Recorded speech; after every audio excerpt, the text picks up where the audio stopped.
How to change time zone by UTC offset on Samsung Galaxy S26 Ultra. So let's start the video. First of all, go to app library. Now here, so click on settings app. Now in setting, scroll down and click on general management.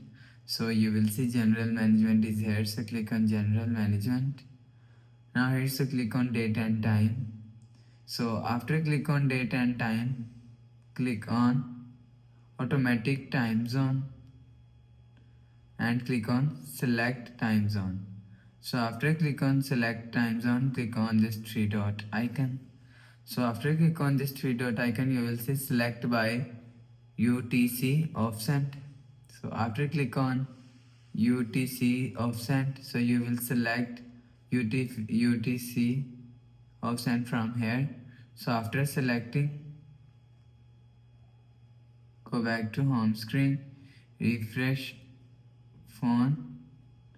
So that's how you can change time zone by UTC offset on Samsung Galaxy S26 Ultra. So if you like the video, please subscribe. Thanks for watching.